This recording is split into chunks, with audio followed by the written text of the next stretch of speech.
The United States in the early 1860s was a nation teetering on the brink of collapse.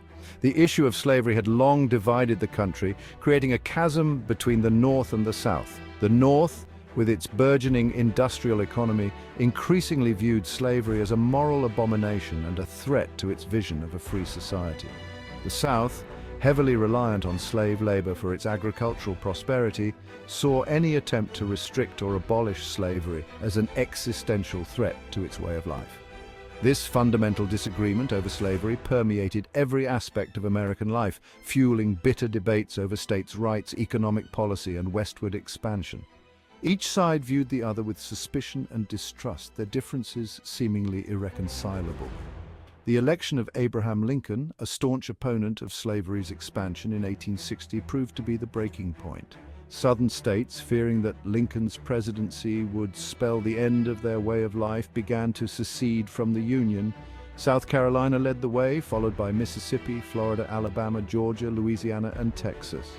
These states formed the Confederate States of America, electing Jefferson Davis as their president and setting the stage for a bloody conflict that would test the very fabric of the nation. Fort Sumter, a masonry fortress situated on a man-made island in Charleston Harbor, South Carolina, became a powerful symbol of the escalating tensions between the North and the South. Though unfinished and lightly garrisoned, Fort Sumter held strategic importance. It guarded one of the South's most vital ports, and its continued occupation by federal troops after South Carolina's secession was a thorn in the side of the newly formed Confederacy.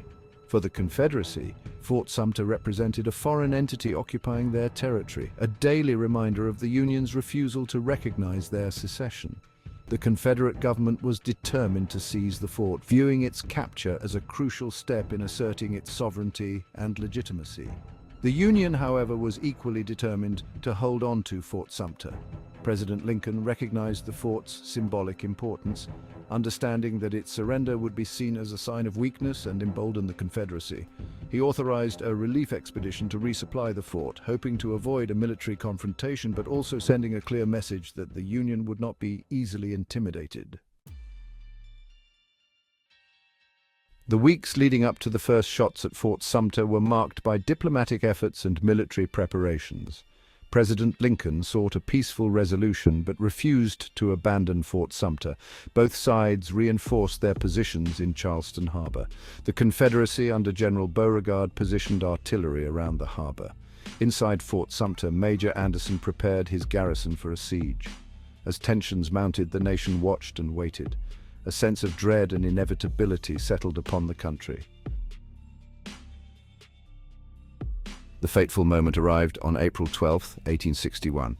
At 4:30 a.m., as the first light of dawn illuminated the sky, a shell fired from a Confederate battery arched over Charleston Harbor and exploded above Fort Sumter. The deafening roar shattered the uneasy calm that had settled over the city, signaling the beginning of hostilities. The Confederate bombardment had begun.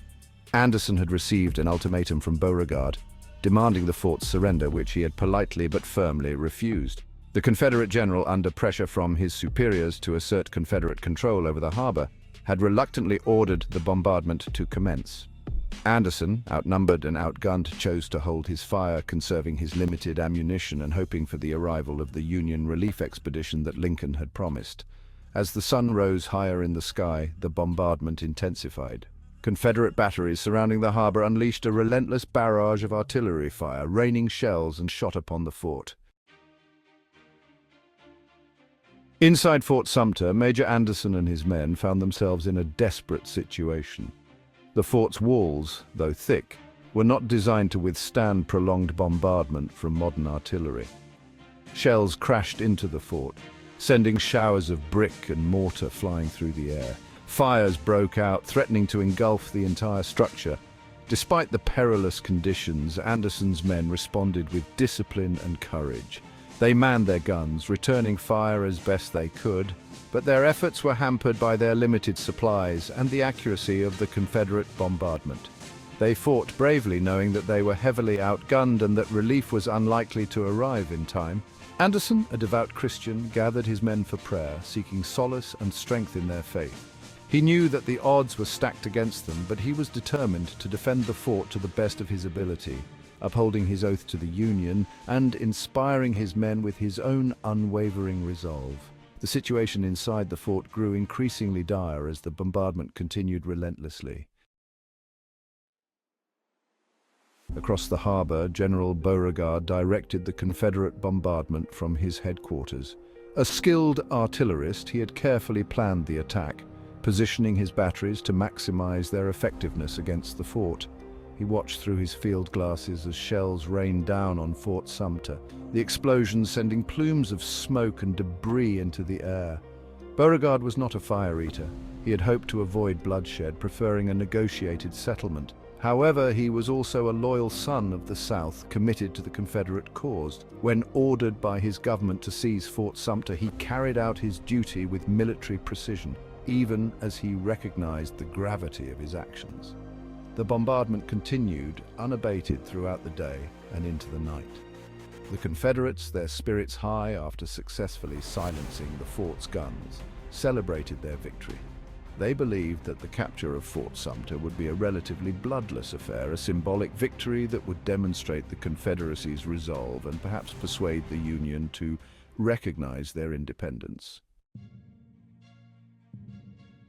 As the bombardment raged, a thick fog descended upon Charleston Harbor, adding to the chaos and confusion of the battle.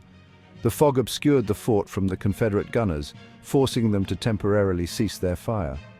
Visibility was reduced to mere yards, making communication and coordination difficult for both sides. Inside Fort Sumter, the fog provided a brief respite from the relentless shelling.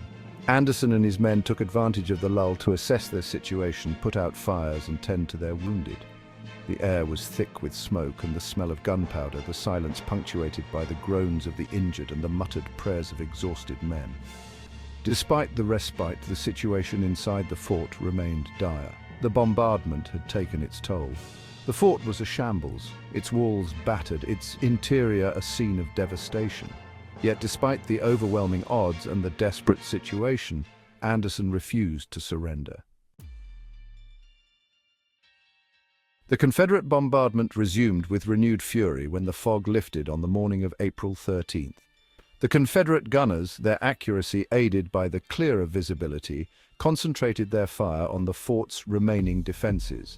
Shells rained down upon Fort Sumter, setting fires and causing further destruction. With his ammunition almost exhausted, his men exhausted and demoralized, and the fort itself on the verge of collapse, Anderson made the agonizing decision to surrender. He had held out for as long as he could, but further resistance was futile and would only result in unnecessary bloodshed. At 2:30 p.m., a white flag, a symbol of surrender, was raised above the battered walls of Fort Sumter. The Confederate bombardment ceased, and a boat carrying Confederate officers rowed out to the fort to negotiate the terms of surrender. The terms were generous. The fall of Fort Sumter sent shockwaves through the nation. The South erupted in jubilation, hailing the capture of the fort as a victory for Southern independence. The Confederacy had proven its military strength and its determination to defend its newly won sovereignty. In the North, the reaction was one of anger and disbelief. The attack on Fort Sumter, a seemingly unprovoked act of aggression, galvanized public opinion against the Confederacy. The North, which had been deeply divided over the issue of secession, united behind the flag in a wave of patriotic fervor. President Lincoln, thrust into the role of wartime leader, responded swiftly and decisively. He called for 75,000 volunteers to suppress the rebellion and issued a blockade of southern ports. The Battle of Fort Sumter, though brief and relatively bloodless, was a pivotal event in American history.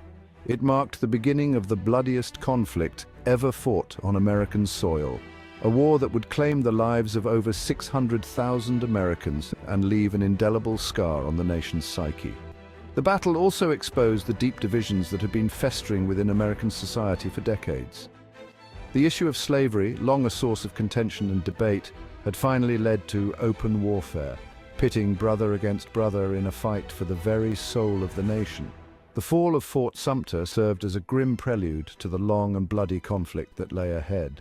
The nation was now fully engulfed in a civil war, a conflict that would test the limits of its endurance and redefine the meaning of freedom and unity for generations to come. Don't forget to like, share, and subscribe to Questioning History. Until next time, keep exploring the past to understand the present.